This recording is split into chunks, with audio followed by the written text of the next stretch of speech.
Aujourd'hui, vendredi 24 août 2012, nous sommes ici à New York, devant le siège des Nations Unies, où la Fédération des Way est là pour pouvoir exprimer un cri du cœur, celui de dénoncer les tueries dans l'ouest de la Côte d'Ivoire. Suivez-nous.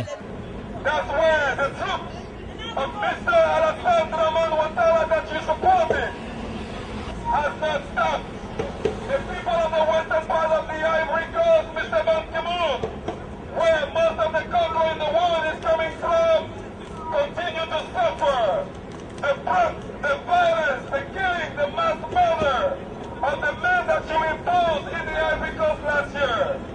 Mr. Ban Ki-moon, we are here to tell you that we are disappointed and there is a shame.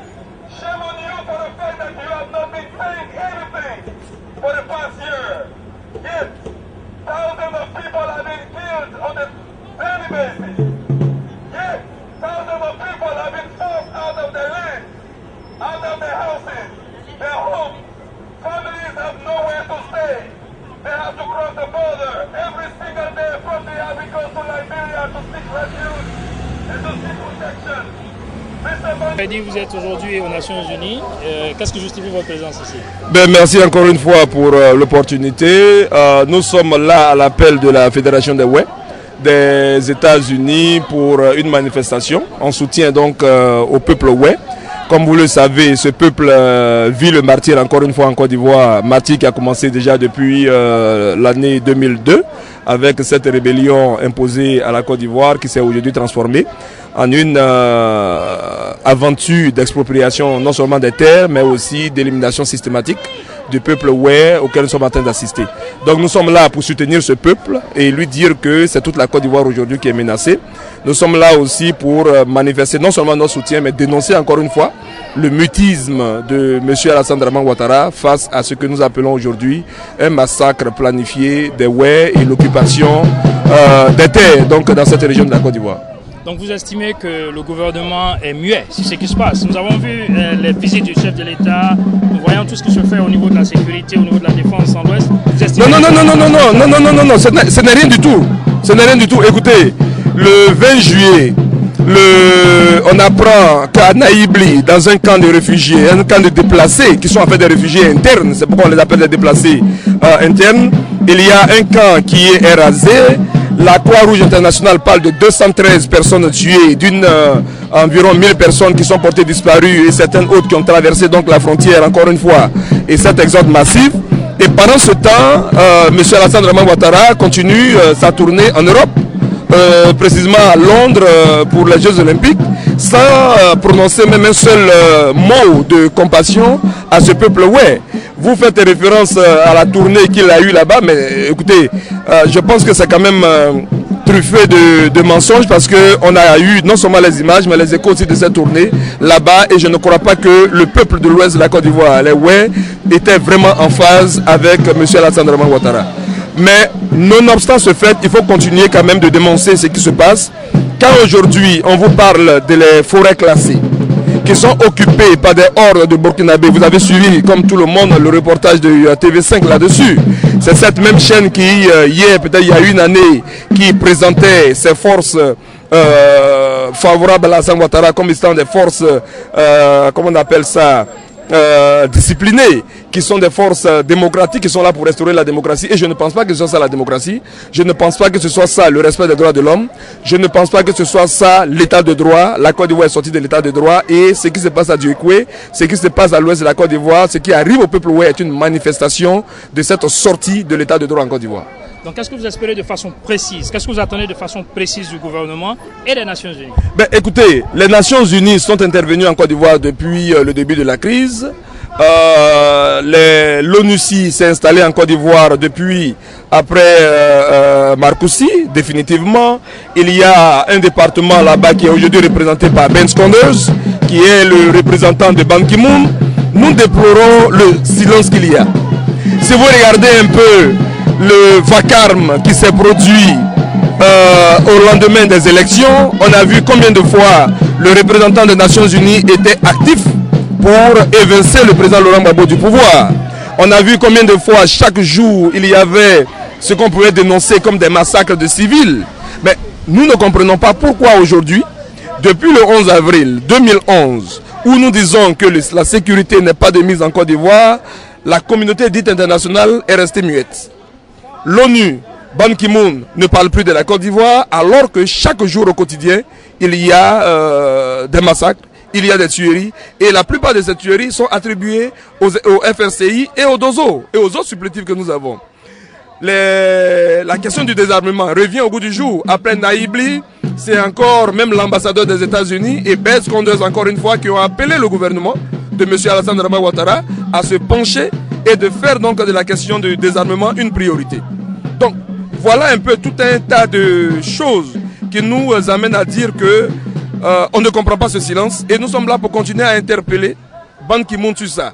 Évidemment, beaucoup demanderont si il entend ce que nous disons ou alors si il s'en fiche pas mal, mais toujours est-il qu'en tant qu'Ivoiriens, nous ne pouvons pas rester muets face à ça et il faut continuer de dénoncer cela.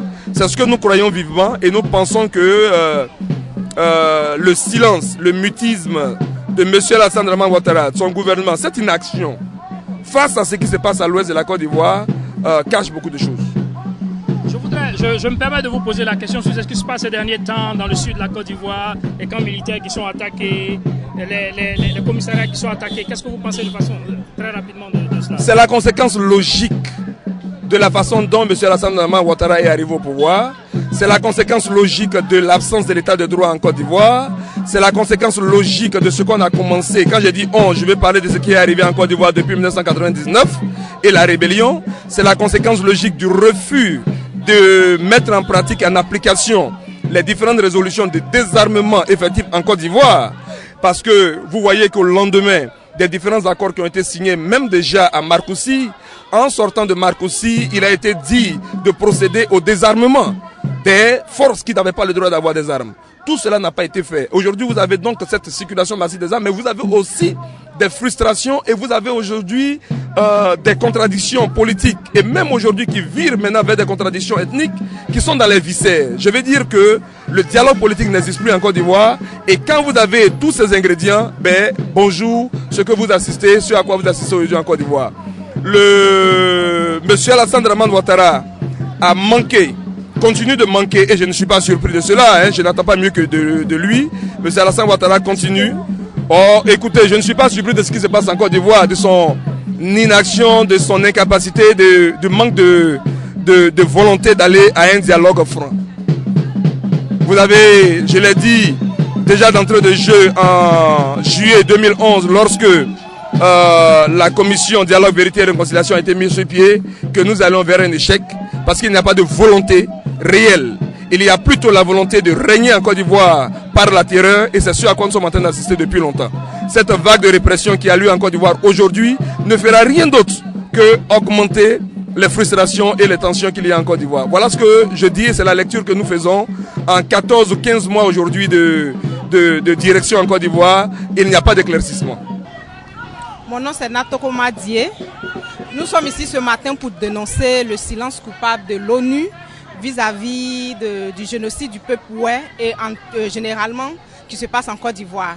Mais ce génocide est encore plus prononcé à l'ouest où on a des litiges de terre, de foncier qui ont aggravé le meurtre et le génocide de tout ce peuple-là.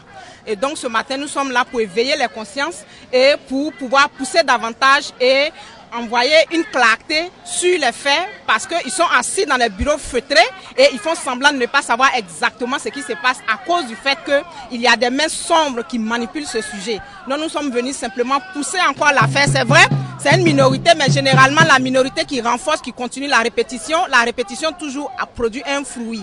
Et comme on le dit, la goutte d'eau qui tombe sur un roc finit par percer le roc. Une minorité comme ça va grossir et à la fin on verra qu'une action sera prise. Donc aujourd'hui, à travers les web, nous dénonçons tout ce qui se passe en Côte d'Ivoire, les exactions judiciaires, tous les meurtres. Vous avez parlé de foncier, excusez-moi madame, on devait finir. Là, vous avez parlé de foncier. Est-ce que ce n'est pas un sujet qui concerne spécifiquement le gouvernement ivoirien? Le foncier ne concerne pas le gouvernement ivoirien. Le foncier est dû à la générosité extrême du peuple Oué. Parce que Oué, la définition de Oué, c'est un peuple généreux. Donc depuis les années 60, nous avons accueilli nos frères de la CEDEAO qui viennent du Mali et du Burkina. On leur a donné des terres Ailleurs, la terre ne se donne pas, la terre se prête. Mais à l'ouest, nous donnons notre terre. Nous les faisons chefs de village. Ils sont notables. On leur a donné nos filles, on leur a donné nos mères. Et même nos mères, nos grands-mères leur ont donné leur extrait de naissance pour s'ivoiriser, pour avoir la nationalité. Et ils ont abusé de cette hospitalité-là. Voilà le problème foncier qui se pose. En longueur de journée, chaque semaine, des cars burkinabés descendent. Ils vont directement dans les plantations et même les forêts classées et déposséder les planteurs, déposséder le ouai. Et le ouai est réfugié sur sa propre terre. Il est sous une tente et il voit le burkinabé et le malien assis dans sa maison, mais il ne peut pas aller prendre sa maison. S'il se trompe pour aller dans sa plantation, il ne reviendra pas vivant. Ce n'est pas un problème du gouvernement, c'est un problème personnel et c'est un problème de peuple. La question que je posais, qu'est-ce que ce problème a à voir avec les Nations Unies? Vous vous souvenez que la Côte d'Ivoire est le premier producteur de cacao. En Côte d'Ivoire, on ne peut pas parler de cacao sans parler de l'Ouest. L'Ouest est le premier producteur de cacao de toute la Côte d'Ivoire. Et donc, ce peuple-là, en arrachant les terres de ouai, produit le cacao et emmagasine les fonds. C'est tout le litige. Actuellement, le Burkina Faso est le premier vendeur de cacao sans avoir produit du cacao.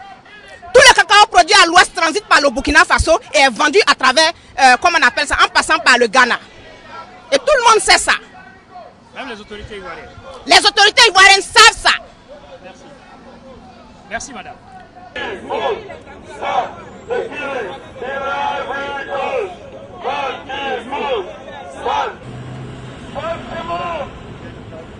The people of the Ivory Coast, mostly from Douekwe, and I know you remember Douekwe.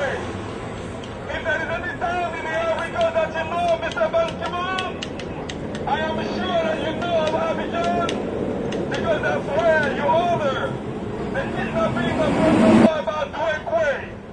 That's where the troops of Mr. Alassane Dramane Ouattara that you supported has not stopped. The people of the western part of the Ivory Coast, Mr. Ban Ki-moon, where most of the cocoa in the world is coming from, continue to suffer. The threat, the violence, the killing, the mass murder. Justice in Ivory Coast. Justice in Ivory Coast. Justice in Ivory Coast. Justice in Ivory Coast. Stop the killing in Ivory Coast. Stop killing in Ivory Coast. Stop killing in Ivory Coast. We want peace in Ivory Coast. We want peace in Ivory Coast. We want peace in Ivory Coast. We want peace in Ivory Coast. Stop killing in Ivory Coast. Stop killing.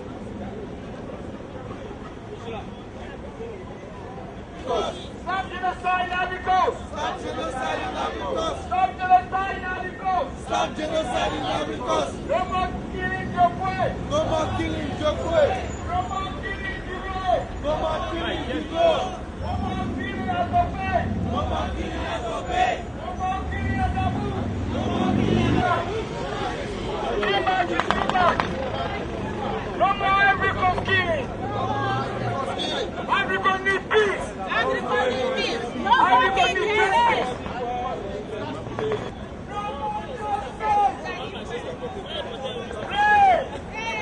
I said no more. No more. And no more. No more. No more is no more. Too much is too much. Too much is too much. Too much is too much.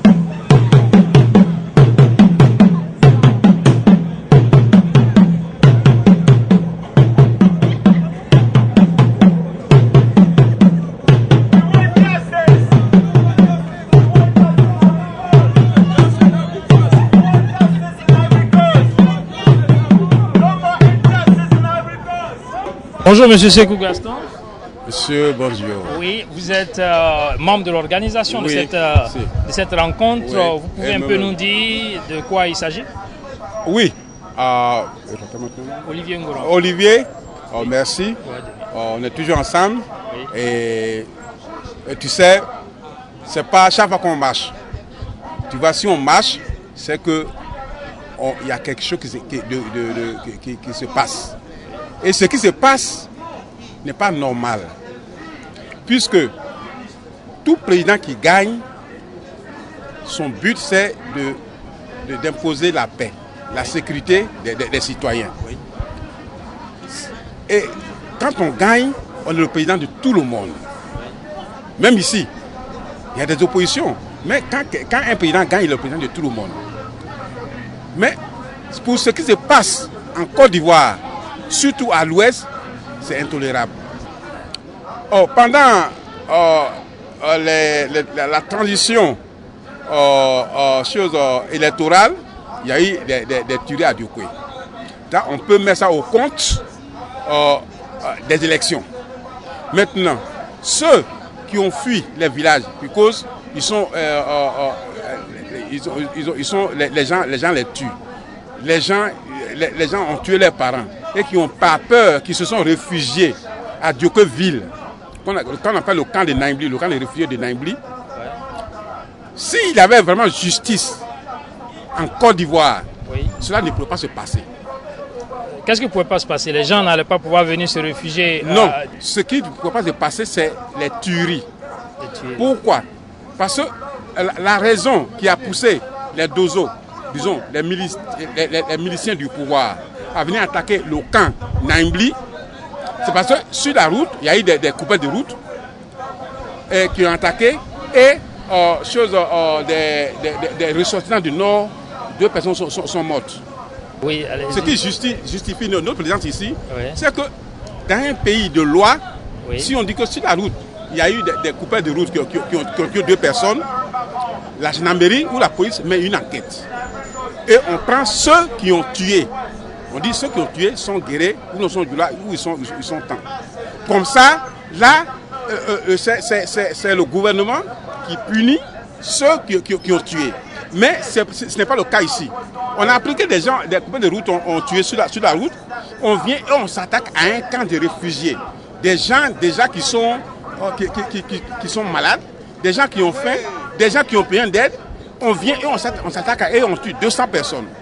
Et on tue 200 personnes et on donne le nombre de 14 personnes. Cela a à voir quelque chose avec les Nations Unies. Oui. Puisque les Nations Unies, le UN, leur force était cette force-là qui surveillait ce camp de Naïmbli.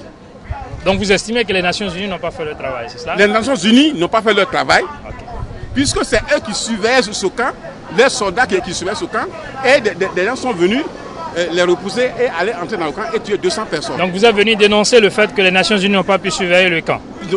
Nous sommes venus dénoncer que le génocide qui s'est passé, les Nations Unies sont aussi coupables. Et le gouvernement ivoirien est aussi coupable. Puisque si on surveillait les citoyens, si on pensait à la sécurité des Ivoiriens, on ne pouvait pas aller dans un camp de réfugiés, tuer 200 personnes. Moi je m'appelle Sadia Sibi, je suis ivoirien, je suis un membre du parti PDCI. Je suis là pour dénoncer ce qui se passe actuellement à l'ouest de la Côte d'Ivoire.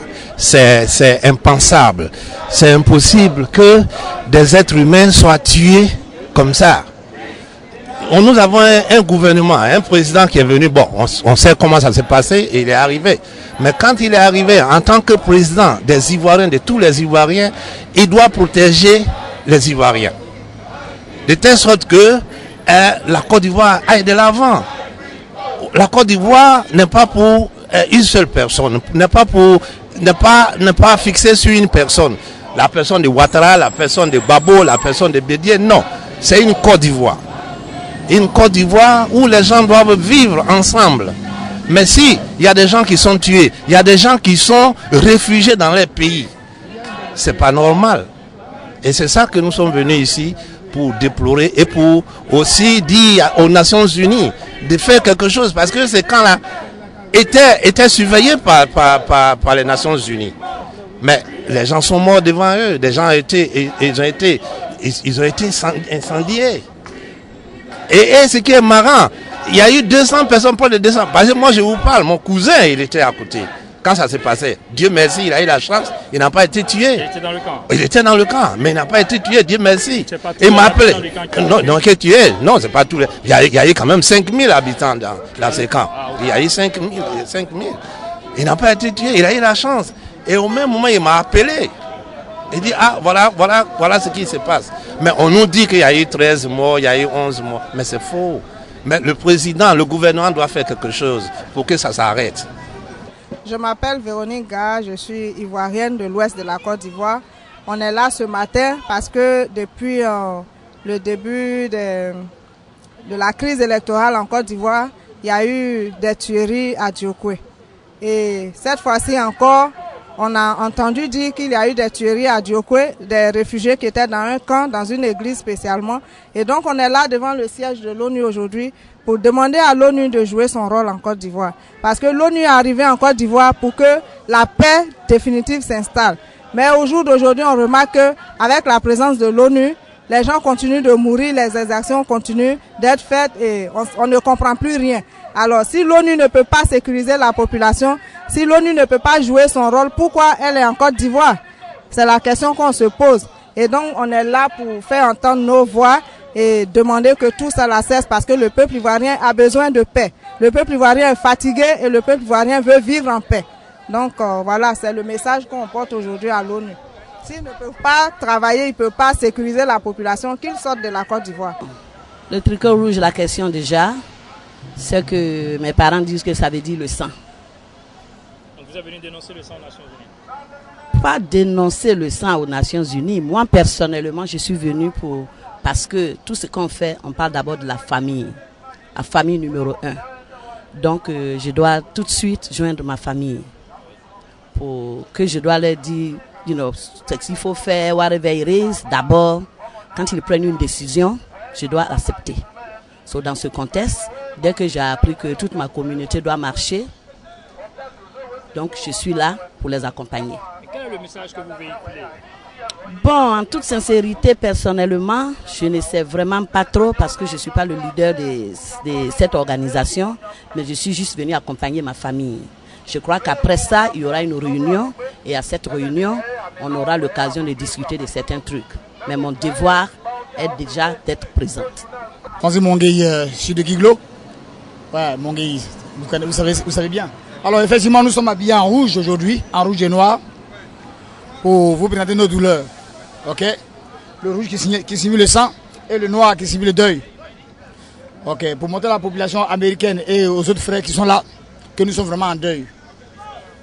Depuis 2000, nous avons commencé à perdre beaucoup de nos parents et ça continue toutes ces tueries-là. Et on ne sait pas quand ça va s'arrêter. On n'en veut pas à ce qui s'est passé. Ok? Aujourd'hui, notre marche, elle est apolitique. Ok? On est venu, c'est qu'on appelait tous nos frères d'à côté, les autres, comment on appelle les autres associations d'à côté, pour venir nous supporter à marcher. Ce qui se passe à l'ouest aujourd'hui, on ne sait pas qui serait next. Aujourd'hui, c'est à l'ouest, on ne sait pas si aujourd'hui c'est à Djokwe, à Bangolo. Demain, on ne sait pas s'ils vont aller à Tumodi, ou à Nibilegro, ou à Danane, ou bien à Odiene. Alors c'est qu'on a essayé d'appeler tous nos frères qui sont à New York avec nous pour pouvoir marcher avec nous. Pourquoi ils arrêtent toutes ces tueries-là. Et vraiment, ce qui se passe en Côte d'Ivoire actuellement, c'est plus grave que la génocide. Ce qui se passe à l'ouest actuellement, c'est plus grave que la génocide. Alors je ne sais pas quel mot encore attribuer à ce qui se passe aujourd'hui. Vous voyez, non? Le peuple est dans la souffrance. Ok, c'est pas un truc c'est pas un non-dit, mais c'est un truc qu'on vit. Et c'est un truc que la population ivoirienne voit. Tu vois, c'est un truc qui est visible. Chaque jour que Dieu fait, nous recevons des coups d'appel du pays. Telle personne est morte aujourd'hui, telle personne est morte aujourd'hui. Et c'est ceux qui ont la chance de mourir en public, c'est ce qu'on vous montre sur l'internet. Mais ceux qu'on tue en coulisses dans les champs et autres, on ne vous les montre pas. Alors vraiment le peuple souffre. C'est pourquoi on lance ce message à l'ONU, ok, d'arrêter ça. Que le peuple est très fatigué. Nous sommes fatigués et vraiment ils doivent arrêter ça. Et aussi le message lance à mes frères qui sont de l'autre côté. Nous sommes derrière eux, on a baissé les bras. Le combat continue. Ok, on vous laisse pas tomber. Vous savez que vous souffrez. Vous savez que vous souffrez au village là-bas, tout et tout. Mais nous aussi aux États-Unis ici, nous ne dormons pas. Nous faisons tout possible pour que cette tuerie s'arrête. Pour que vous commencez vos activités encore. Mais c'est qu'un jour, Dieu fera pour que ça s'arrête. Chaque début a une fin. Par rapport au chef de l'État, sincèrement, le chef de l'État, quand il y a un chef d'un État et que tu vois pour la sécurité du pays, quand tu vois un côté de ta maison être rongé par les termites, il faut chercher à fixer ce côté-là. Sinon les termites vont bouffer toute la maison et ta maison va s'écrouler. Ça c'est un petit pouvoir donné au chef de l'État. Certes, il y a la sécurité à l'ouest. S'il pouvait encore renforcer la sécurité à l'ouest, pour moi, cette histoire de paix et de réconciliation, la base est à l'ouest là-bas. Dès qu'on l'a élu, s'il envoyait une force, que ce soit des militaires, des gendarmes, quoi que ce soit, à l'ouest, pour vraiment sécuriser l'ouest, et que la population de l'ouest voyait leur sécurité totale, s'ils pouvaient aller dans leurs occupations quotidiennes, je pense que la réconciliation allait passer rapidement. Mais les gars ne sont pas à l'aise, ils ne sont pas en paix. Okay? Ils sont toujours là, dans la débauche, et ils ne peuvent pas dormir dans leur maison, ils ne feraient dormir en brousse. Alors on lance ce message-là qui envoie une sécurité totale à l'ouest pour que le peuple puisse respirer comme les autres qui sont dans leur ville. Oh yeah!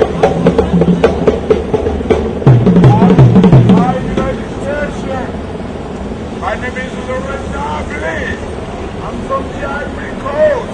I know you hear me because I'm sitting right here with your air conditioning office. They're killing the president of the Ivory Coast. Is killing people from the Ivory Coast. I know you hear me. Now, why you gotta kill in Africa always? Why in Ivory Coast? Why your life is from the Burkina Faso? He's imposed to the Ivory Coast. That's not right. That guy is killed. Let me tell you something, guys. The president Robert Ouattara is the Kursi from the Burkina Faso. Those people, they live in the blood. They live in the blood. So now, I'm requesting peace in Ivory Coast. Please, when they hear me, do something for the people. It's not right. It's not right. We are human beings. We better do something for the Ivory Coast. Thank you.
Merci Olivier, je suis très content d'être ici parce que mon pays, la Côte d'Ivoire, je veux que la Côte d'Ivoire soit en paix. Il y aura la paix en Côte d'Ivoire pour nos parents qui n'ont jamais vécu de guerre. Que Alassane passe au pouvoir, que c'est Babo, je ne suis pas contre qui que ce soit.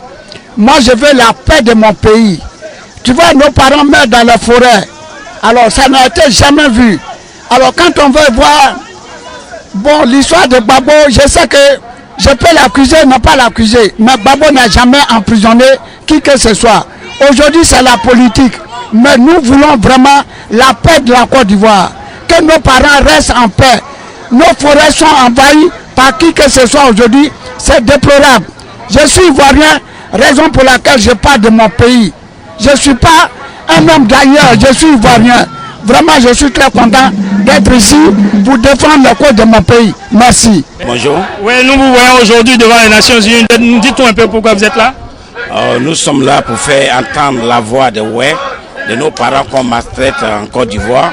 Et nous sommes venus dire aux Nations Unies que ce n'est pas normal, nous avons besoin de justice. Mais ce qui est sûr, c'est une représentation humaine là. Mais nous pensons que notre voix va partir au-delà des United Nations. au-delà de ce monde. Et que Dieu va entendre cette parole, cette voix, ces cris d'alarme pour nous venir en aide. Et nous croyons que Dieu le fera. Mon nom c'est Didier Michel. Je suis ivoirien. Il faut dire que je suis là ce matin pour manifester un peu mon mécontentement contre tout ce qui se passe dans mon pays.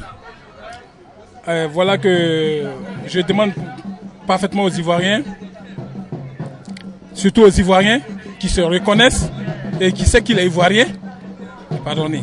Et je sais qu'on aura la réconciliation. Il y aura la réconciliation entre nous les vrais Ivoiriens, à côté du nord, du sud, de l'est à l'ouest. Parce que nous les Ivoiriens, on se connaît entre nous. Moi je vois un nordiste aujourd'hui, je sais que c'est un nordiste. De Katiola, de Korogo, de Ferké, je le saurai. Mais je sais qu'avec cela, on va se réconcilier. C'est ce que je voulais dire. Juste la réconciliation. Mais qu'ils arrêtent de massacrer un peuple et des Ivoiriens. Parce qu'il ne s'agit pas de massacrer un peuple. Mais et le reste de la vie, et le reste de l'histoire. Qu'est-ce que l'histoire nous dira demain? C'est ça. Donc je vous remercie. IvoireTV.net.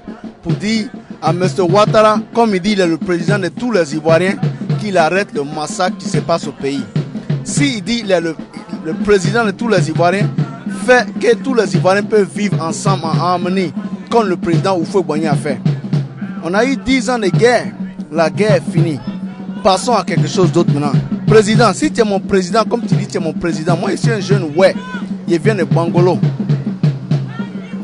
Les Dozos ont tué mes parents, mais nous on est prêts à pardonner si toi tu veux nous laisser en paix. Allons-y à la réconciliation. On a besoin de notre pays. Tous les Ivoiriens doivent vivre ensemble, en harmonie. Il n'y a pas à faire de dire, lui il vient de ça et là, là. Aimons-nous tous. Président, je te parle. Il faut attendre notre voix. Il faut unifier la Côte d'Ivoire. Arrête le massacre des populations. Arrête l'injustice. Arrête d'arrêter les gens pour continuer de faire des crimes. Tous ceux qui ont commis des crimes doivent être jugés. Comme ceux qui ont fait des crimes au temps de Gbagbo sont en prison. Ceux qui sont dans toi, ton camp, qui font des crimes, président, doivent être en prison. On doit arrêter la souffrance du peuple. Parce qu'à la fin de la journée, quoi soit la douleur, c'est la population qui sera toujours là. Les politiciens vont partir. Le président Oufou a fait 30 ans, il est parti. Bédi est venu, il a fait pour lui les partis. Guy Robert a fait pour lui les partis. Gbagbo a fait pour lui les partis. Toi aussi, mon président, tu vas faire pour toi et parti. La Côte d'Ivoire n'est pas la propriété de quelqu'un. On est tous Ivoiriens. Unifiez-nous et laissons-nous vivre ensemble. On a besoin d'une union pour battre notre pays. Tout ce qui se passe actuellement au pays est inacceptable. On ne peut pas accepter ça. Arrêtons la souffrance du peuple. Parce que nous, ensemble, c'est nous qui faisons le peuple. Aujourd'hui, on est devant l'ONU, aux États-Unis ici, pour crier notre voix, pour dire arrêtons la souffrance de nos parents à la maison. Unifions-nous, travaillons ensemble. Comme tu as dit à tous les Ivoiriens, déposez les armes, venez ensemble, on va travailler ensemble. C'est ça que nous, on a besoin. On n'a pas besoin de dire, toi, tu viens de cette région, arrêtons ça. Passons à quelque chose d'autre. Les Ivoiriens ont besoin de l'amour. Merci, mon président, il te parle. Moi, écoute-moi. Merci, le président, son excellence, M. Ouattara. Écoute notre voix. Parce que si tu déçois le peuple, c'est le peuple qui va te faire partir. Comme le Gbagbo est parti, toi aussi tu peux partir. Écoute-nous, président. Merci pour ce message. Vous l'avez découvert ici. Encore un hit que vous avez découvert. Ivoire TV. Ivoire TV.